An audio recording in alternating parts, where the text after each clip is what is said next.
دوسری خصوصیت امام اعظم ابو حنیفہ رحمۃ اللہ علیہ کی یہ ہے کہ امام ابو حنیفہ کو اللہ نے وہ مقام اور مرتبہ ائمہ اربعہ میں عطا کیا ہے جو مقام کسی اور کو نہیں مل سکا، اور وہ مقام یہ ہے کہ امام اعظم ابو حنیفہ رحمۃ اللہ علیہ تابعیت کا شرف پانے والے ہیں۔ امام ابو حنیفہ رحمۃ اللہ علیہ نے حضرات صحابہ کرام رضوان اللہ تعالی علیہم اجمعین کی زیارت کی ہے، اور آپ حضرات جانتے ہیں رحمت عالم حضور اکرم صلی اللہ علیہ وسلم نے ارشاد فرمایا ہے کہ جس نے مجھے ایمان کے ساتھ دیکھا اس کو جہنم کی آگ کبھی نہیں چھو سکتی، اور جس نے میرے دیکھے ہوئے کو دیکھا اس کے قریب بھی جہنم کی آگ نہیں آ سکتی۔ جس طرح جناب نبی کریم حضور اکرم صلی اللہ علیہ وسلم کا دیدار کرنے والا، ایمان کے ساتھ آپ کی مجلس پانے والا، وہ صحابیت کا شرف پاتا ہے اور وہ جہنم کی آگ سے محفوظ ہو جاتا ہے، اسی طرح رحمت عالم حضور اکرم صلی اللہ علیہ وسلم نے فرمایا جو میرے صحابی کو دیکھے گا اسے بھی اللہ تعالیٰ نار جہنم سے محفوظ رکھے گا اور اس کو تابعیت کا شرف ملے گا۔ امام ابو حنیفہ رحمۃ اللہ علیہ کو یہ عزت اور مقام ملا ہے کہ امام ابو حنیفہ نے ان کو دیکھا ہے۔ میرے دوستو ذرا توجہ چاہتا ہوں، آپ جب پاکستان جاتے ہیں، جب آپ ہندوستان جاتے ہیں، جب آپ بنگلہ دیش جاتے ہیں، ہم لوگ ابھی واپس جائیں گے، جب حج و عمرہ کر کے آپ اپنے اپنے ملکوں میں اور علاقوں میں جاتے ہیں، کتنے لوگ آپ کو محبت سے دیکھنے آتے ہیں، آپ کو ملنے آتے ہیں، اور دل میں یہ تمنا لے کر آتے ہیں کہ اگرچہ ہم نے بیت اللہ نہیں دیکھا، اگرچہ ہم نے مسجد نبوی اور مدینہ طیبہ نہیں دیکھا، لیکن جو دیکھ کر آ رہا ہے ہم اس کو تو دیکھ لیں، اس دیکھے ہوئے کو ہم دیکھ لیں۔ تو امام ابو حنیفہ کو کتنا بڑا شرف ملا کہ انہوں نے ان کو دیکھا جنہوں نے آمنہ کے لال سید الانبیاء حضرت محمد الرسول اللہ صلی اللہ علیہ وسلم کو دیکھا تھا، جنہوں نے جناب نبی کریم صلی اللہ علیہ وسلم کو دیکھا تھا، اور یہ بات بھی دلائل سے ثابت، اور امام ابو حنیفہ کی تابعیت پر اتنے دلائل موجود ہیں کہ اس کا انکار نہیں کیا جا سکتا۔ علامہ ابن حجر عسقلانی رحمۃ اللہ علیہ جو بخاری شریف کے شارح ہیں، وہ فرماتے ہیں رعا انسن،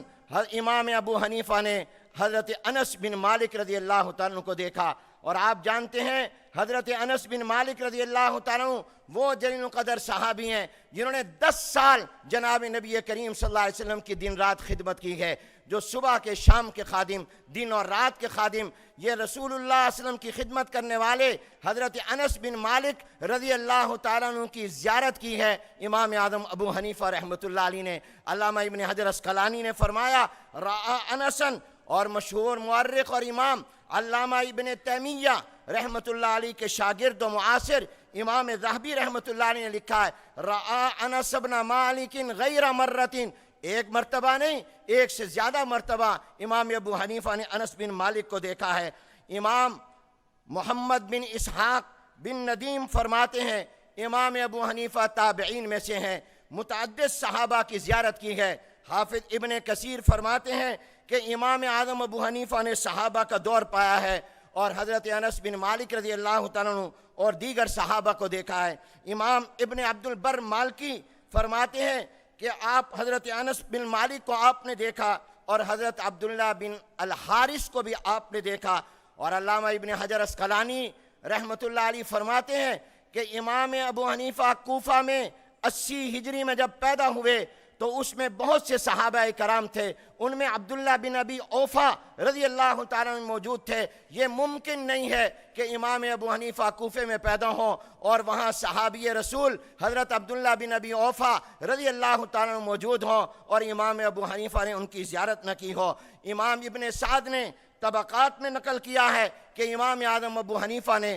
حضرت انس بن مالک رضی اللہ تعالیٰ عنہ کو دیکھا ہے۔ علامہ جلال الدین سیوطی رحمۃ اللہ علیہ نے امام ابو حنیفہ کے مناقب پر باقاعدہ کتاب لکھی ہے تبیین الصحیفہ بمناقب ابی حنیفہ، اس میں متعدد روایات نقل کی ہیں جن سے یہ معلوم ہوتا ہے کہ امام ابو حنیفہ رضی اللہ تعالیٰ نے حضرت انس بن مالک رضی اللہ تعالیٰ عنہ، حضرت عبداللہ بن ابی اوفا رضی اللہ تعالیٰ عنہ، حضرت عبداللہ بن انیس رضی اللہ تعالیٰ عنہ، حضرت عبداللہ بن الحارث بن الجز رضی اللہ تعالیٰ عنہ، اور حضرت واصلہ بن اسقا، حضرت عائشہ بن عجرت سے نہ صرف یہ کہ زیارت کی بلکہ ان سے روایات بھی نقل کی ہیں، اور بعض حضرات نے حضرت جابر بن عبداللہ اور معقل بن یسار رضی اللہ تعالیٰ عنہ سے بھی امام اعظم ابو حنیفہ کا سماع ثابت کیا ہے۔ امام ابو حنیفہ کو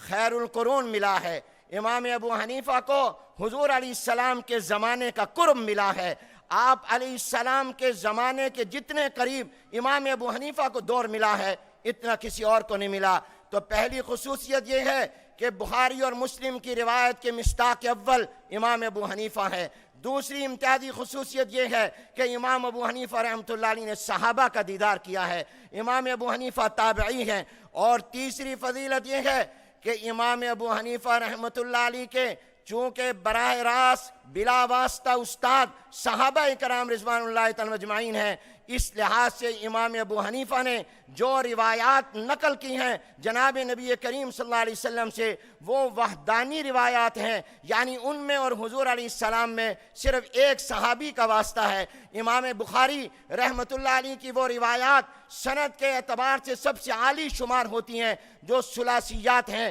جن میں امام بخاری اور جناب نبی کریم صلی اللہ علیہ وسلم کے درمیان صرف 3 واسطے آتے ہیں۔ امام ابو حنیفہ کو اللہ نے یہ اعزاز اور شرف بخشا ہے کہ ان کے اور حضور کے درمیان صرف ایک واسطہ ہے۔ اور امام بخاری کی بہت سی روایات وہ ہیں جن میں 2 واسطے آتے ہیں، تابعی کا اور صحابی کا، اور آگے حضور کا فرمان وہ نقل کرتے ہیں۔ اور امام ابو حنیفہ کی ساری روایات ثلاثیات ہیں، ثلاثیات سے کم ہے ہی نہیں۔ امام ابو حنیفہ رحمۃ اللہ علیہ کو یہ قرب زمانی اور حضور علیہ السلام کے درمیان واسطے کی کمی، اور آپ اہل علم جانتے ہیں کہ وہ سند کتنی عالی ہوتی ہے جس سند کے اندر واسطے جناب نبی کریم صلی اللہ علیہ وسلم تک کم ہو جائیں، اور جتنا قریب حضور علیہ السلام کا فرمان آپ تک پہنچے، اپنی سند کو عالی کرنے کے لیے محدثین کتنے دور دراز کے مدینہ طیبہ سے اور مکہ المکرمہ سے سفر کیا کرتے تھے۔ چوتھی فضیلت، امام اعظم ابو حنیفہ رحمۃ اللہ علیہ کو جو امتیازی خصوصیت حاصل ہے وہ یہ کہ امام اعظم ابو حنیفہ کو علوم ان سے ملا ہے جو علوم کی جامع شخصیات تھیں۔ امام اعظم ابو حنیفہ نے اپنے مذہب کی اور فقہ کی بنیاد اس کو بنایا ہے جو تمام کے تمام علوم کے جامع تھے۔ اس کی ذرا پس منظر میں جانے کے لیے سمجھیے کہ کوفہ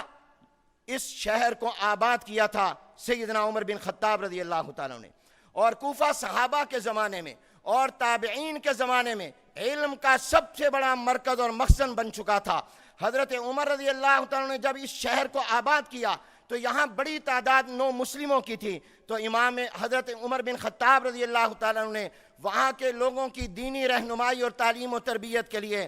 صحابہ کو بھیجا، اور بالخصوص صحابہ میں سب سے بڑے فقیہ حضرت عبداللہ بن مسعود رضی اللہ تعالیٰ عنہ کو سیدنا عمر بن خطاب رضی اللہ تعالیٰ نے یہیں سے حجاز سے کوفہ بھیجا تھا، اور فرمایا تھا کوفے والوں کو آثرتکم بعبداللہ علی نفسی، میں نے اپنے آپ پر عبداللہ بن مسعود کے حوالے سے اے کوفے والوں تمہیں ترجیح دی ہے۔ حضرت عبداللہ بن مسعود رضی اللہ تعالیٰ وہ ہیں جن کو حضور نے قرآن کی سند بھی عطا کی ہے، حدیث کی سند بھی عطا کی ہے، فقہ کی سند بھی عطا کی ہے، اور ان سے علم حاصل کرنے کے بارے میں کہا گیا اور ترغیب اور تاکید کی گئی ہے۔ حضرت عبداللہ بن مسعود رضی اللہ تعالیٰ عنہ کوفہ میں تھے اور وہاں پر علم حدیث کا اور علم فقہ کا چرچا ہوا۔ حضرت عبداللہ بن مسعود رضی اللہ تعالیٰ عنہ اپنے آخری وقت تک کوفہ میں رہے، اور حضرت عبداللہ بن مسعود رضی اللہ تعالیٰ نے وہاں اپنی تعلیم و تربیت سے جو جماعت تیار کی، علامہ زاہد الکوثری نے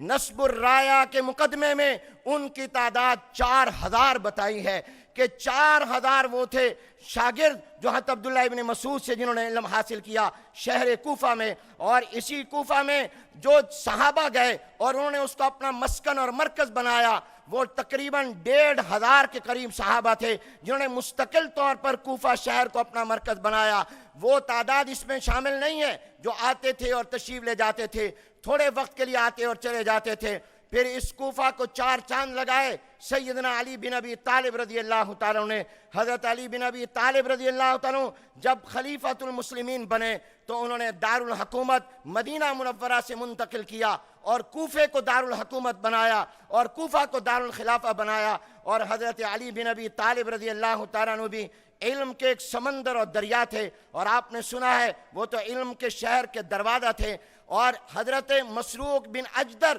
تابعی فرماتے ہیں میں نے صحابہ کے حالات میں غور و فکر کیا تو مجھے اپنے محبوب پیغمبر صلی اللہ علیہ وسلم کے علوم اور صحابہ کے علوم 6 شخصیات میں مجھے جامع ملے۔ پھر میں نے ان 6 شخصیات میں حضرت عمر تھے، حضرت علی تھے، حضرت عبداللہ ابن مسعود تھے، حضرت زید بن ثابت تھے، ابو الدرداء تھے، حضرت ابی بن کعب تھے رضی اللہ تعالیٰ عنہ مجمعین۔ فرمایا یہ 6 کے 6 تمام علوم کے جامع تھے۔ میں نے جب پھر ان 6 کے حالات میں غور کیا تو مجھے ان تمام صحابہ کے علوم 2 شخصیتوں میں جامع نظر آئے، ایک حضرت علی میں اور دوسرے حضرت عبداللہ ابن مسعود رضی اللہ تعالیٰ عنہ میں۔ یہ حضرت علی رضی اللہ تعالیٰ عنہ، حضرت عبداللہ ابن مسعود رضی اللہ تعالیٰ عنہ بھی کوفہ میں، اور حضرت عبداللہ ابن مسعود رضی اللہ عنہ کو بھی اللہ نے اسی شہر میں اپنے وقت میں پیدا کیا۔ تو حضرت امام اعظم ابو حنیفہ کو عبداللہ بن مسعود رضی اللہ عنہ کے علوم بھی ملے، حضرت علی رضی اللہ تعالیٰ عنہ کے علوم بھی ملے، اس لیے انہوں نے اپنے مذہب اور مسلک کی بنیاد حضرت علی اور حضرت عبداللہ ابن مسعود رضی اللہ تعالیٰ عنہما کے فیصلوں کو بنایا۔ اور ان سے پوچھا گیا تو انہوں نے کہا کہ میں ان کا شاگرد ہوں، اور مورخین لکھتے ہیں کہ آپ نے حضرت علی کے شاگردوں سے بھی علم حاصل کیا، آپ نے حضرت عبداللہ ابن مسعود کے شاگردوں سے بھی علم حاصل کیا۔ تو امام ابو حنیفہ کو یہ امتیازی خصوصیت بھی حاصل ہے کہ وہ کوفہ جس میں سارا علم سمٹ کر آ گیا تھا، اور وہ شخصیتیں جو تمام علوم کے جامع تھیں، امام ابو حنیفہ نے ان سے علم حاصل کیا ہے۔ اس لحاظ سے خلاصہ ملا امام ابو نے۔ اور اس زمانے میں کوفے کے علمی حال یہ تھا کہ لکھا ہے کہ گھر گھر میں حدیث کے تذکرے ہوتے تھے، محلہ محلہ درسگاہ بن چکا تھا، سکول اور کالج بن چکا تھا، اور اتنے بڑے اہل علم و فضل کہ اس کوفے کو فضلاء کا شہر، علماء کا شہر کہا جاتا تھا۔ حضرت امام اعظم ابو حنیفہ رحمۃ اللہ علیہ نے وہیں پرورش پائی اور وہیں پر علم حاصل کیا، اور علم کی جامع شخصیات سے علم حاصل کیا۔